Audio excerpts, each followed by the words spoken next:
Greetings, nerds and virgins. Conor McGregor versus Donald Cerrone at UFC 246 at the main event. And this 246 card is terrible. Like, except for the main event, like, there's nothing else to watch. It was like 241, UFC 241 or 242, that Khabib Poirier fight. The main event was good, but the rest of the card was shit. And this card is also shit. Like, I don't know if the co-main on Google, it says Holly Holm versus Raquel Pennington is the co-main event, but I think Anthony Pettis versus Diego Ferreira is a main co-main. But I mean, Anthony Pettis is way out of his prime. Like, he's a glass. Like he punches his opponents. He breaks his own fist. Like, he can go fuck himself too. So there's only one fight: Conor McGregor versus Donald Cerrone, which is good for me making prediction videos because I have to only make one video. That's good. But as a fan of this sport, watching this, not too good. Like, I have to pay the pay-per-view price for just one fight. That sucks. But anyway, so let's talk about Conor. Conor McGregor has magical left hand. His left hand shot is something else. He touches you and you don't go to sleep, but he drops you. He's not like Anthony Johnson, like he touches you and you go to sleep, but he touches you and he drops you, and that's very, very magical. Like, he hits hard, he hits fast, he hits accurate, and his timing with his left hand shot is something else. Like, the way he dropped Eddie Alvarez. The first time he dropped Eddie Alvarez, like, Eddie Alvarez was coming in with his punches, and then Conor McGregor backed up just a little bit and countered with left hand shot, short right hand, and then again with the left hand shot. It took less than 2 seconds to do that 3-punch combination, and he dropped him. That was just magical. When I was watching that live, I was like, holy shit, Conor McGregor is something else. Like, cause I picked Eddie Alvarez to beat Conor McGregor because at the time I was Conor hater, and also I thought Eddie Alvarez was able to grind out the decision. But anyway, and people say, oh, Eddie Alvarez is a bum, but he kind of a bum, but the difference, people say everybody's beating Eddie Alvarez these days, but the problem with saying that is the way he beat Eddie Alvarez was something else. Like, Dustin Poirier beats Eddie Alvarez.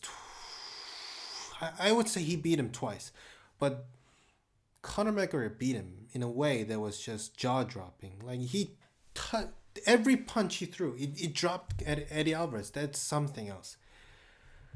And he seemed super focused in the first 2 rounds, which is very, very dangerous for Donald Cerrone, because Donald Cerrone is not that focused in the first 2 rounds. Especially the first round, he's asleep in the first round, and he gets punched and he wakes up, but many times it's too late for him. And watching him training, I could be wrong, but I think he came up with a new style of fighting, maybe for the rest of his career or just for this fight, because Donald Cerrone, he kicks hard. Like, the most dangerous attack that he should be aware of is Donald Cerrone's head kick. So he has this high guard. Like usually Conor McGregor is like low guard, like karate kind of style, but this camp he was training with like this high guard, and maybe he is worried about Cowboy's head kick. And his takedown defense and grappling skill is underrated, I think, because when I picked Khabib to beat McGregor, I thought he would just maul him for 2 or 3 rounds and just beat the fucking crap out of him from start to finish. But I was very impressed by Conor McGregor's grappling defense. Like, if Conor McGregor hadn't gone for a counter knee and just sprawled, maybe he would have stuffed the takedown in the first round, and the fight could have been totally different. And in the third round, he defended all the takedowns.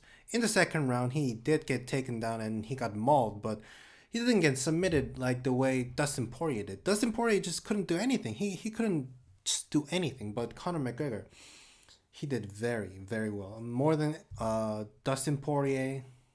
And I'm just saying that his grappling is underrated. And he has fast teep kicks. Like it's like a, like Joe Rogan says, it's like a stabbing jabs to the body. It's like he's really fast. Like he threw it to the body of Chad Mendes, and he threw it to the body of Khabib. Khabib couldn't even catch it. I figured that Conor would do that against Khabib, but I thought that if he does that against Khabib, I thought Khabib would catch that and take him down, but it was too fast for Khabib, and he couldn't catch it.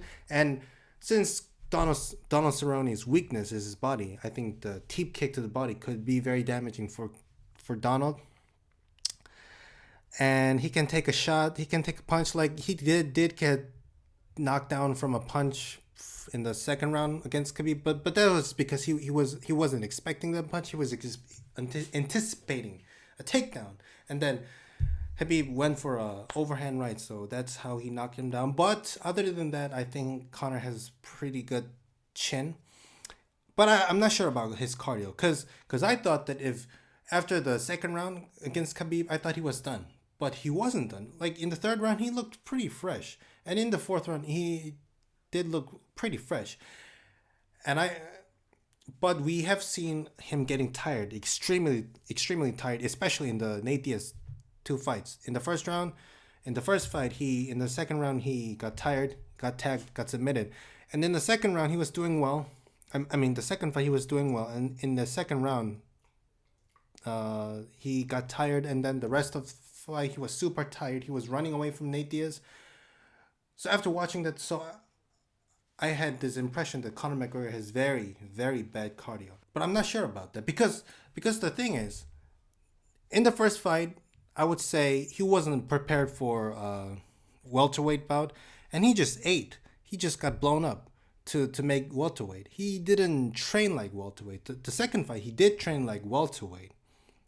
He did train for a welterweight bout, but I think that was the first time that he was really nervous or kind of scared of his opponent, because every time when Conor McGregor walks out, he doesn't look nervous. He seems free and happy, but in the second Nate Diaz fight, he was really nervous. You could see that, like he shaved his head and he was really really nervous, and that could have played into his cardio. And like in this fight, he's not cutting any weight. Like he's not cutting any weight, and he is fighting at welterweight, but he has the same weight as he would if he had fought at lightweight. So just the only difference is that he's not cutting weight. So for lightweight, so I think his cardio could be good this fight. I could be wrong. Like this fight, like in the second round, he could get tired, but I'm not sure about this cardio. I am really not sure about his cardio. He looks motivated. Could be wrong. He says he's motivated. His coach says he looks the best ever. But if he loses, he could say, "Oh, I wasn't that motivated," and his coaches could say, "Oh, there was a lot of problem in this training camp." So, but he looks different. Like the last fight, he was drinking and didn't look too motivated. But this fight, he does look motivated. So for Donald Cerrone, he has strong jabs. Like he dropped Edson Barboza with a jab. He dropped Eli Quinta with a jab. He has very stiff but strong jab. I mean, I don't think it's going to work against Conor in the first two rounds, because Conor McGregor has one of the best head movements and best counter shots. So I don't think it's going to work in the first two rounds. But if it goes past two rounds, I think he could work very, very well against Conor. Has kicks. He kicks fucking hard. Like, he kicks fucking hard.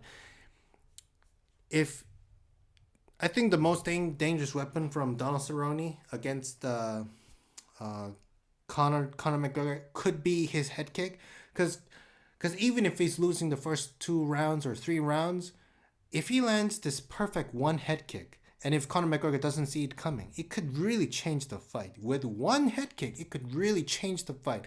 I mean, John Jones was winning the fight against Daniel Cormier, the second fight. It wasn't like lopsided, but it was pretty a little bit close. I would give it to Jones a little bit more, but he landed this one big head kick and it just ended the fight. So head kick could be a thing that could change the whole fight.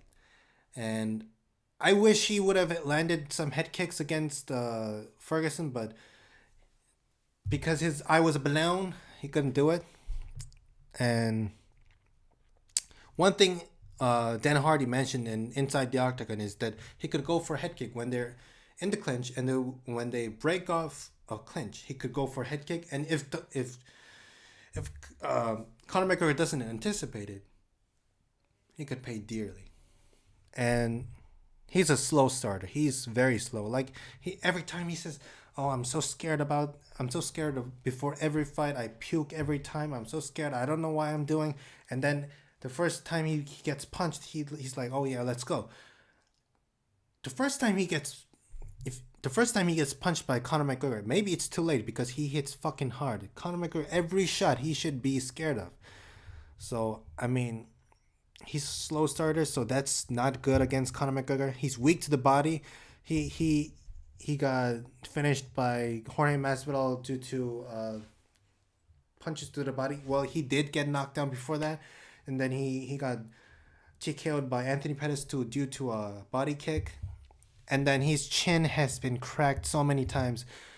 Just a real knockout just once against Justin Gaethje, but there were many times he got knocked down. Like he got knocked down by Matt Brown. He got knocked down by Jorge Masvidal. He got knocked down by so many fighters. Like he got TKO'd by what's his name, Darren Till. Like he's been through wars. He's been through wars a lot more than Conor McGregor. So especially against the guy in Conor McGregor who hits fucking hard, this is very dangerous. And I don't think he's gonna have to worry about takedown defense because unless Conor McGregor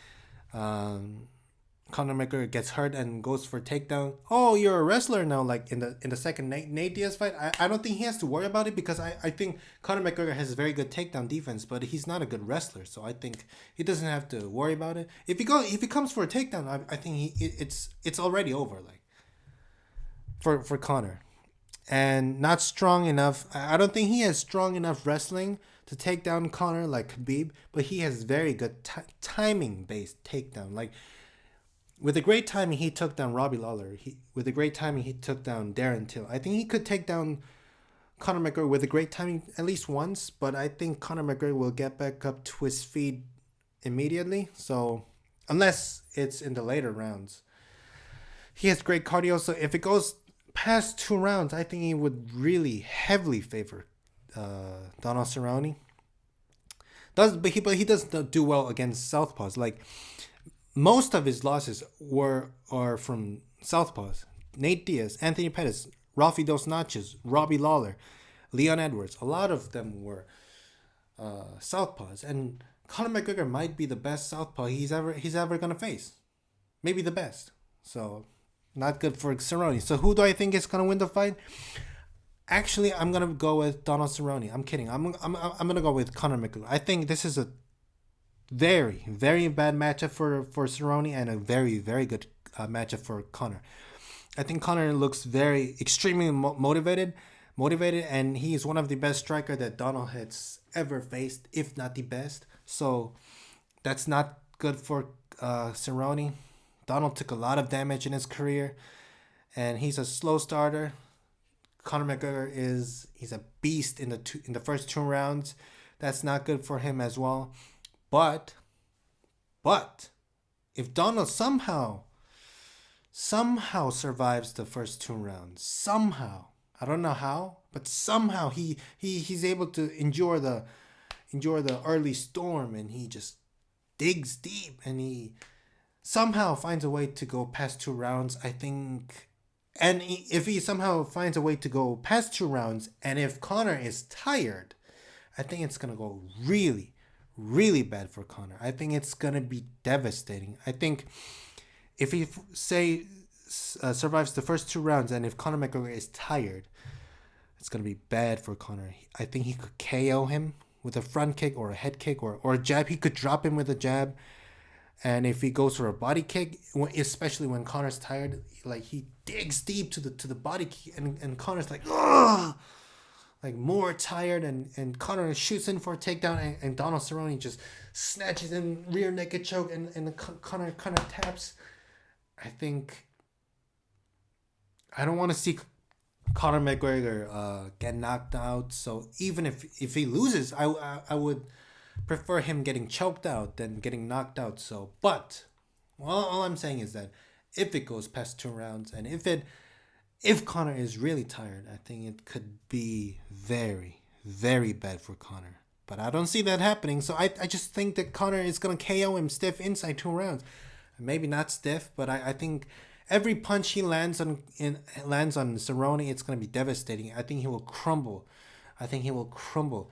Cerrone, Donald, inside 2 rounds. Mark my words. Trust me on that proper Irish whiskey. My foot was a balloon. Thank you.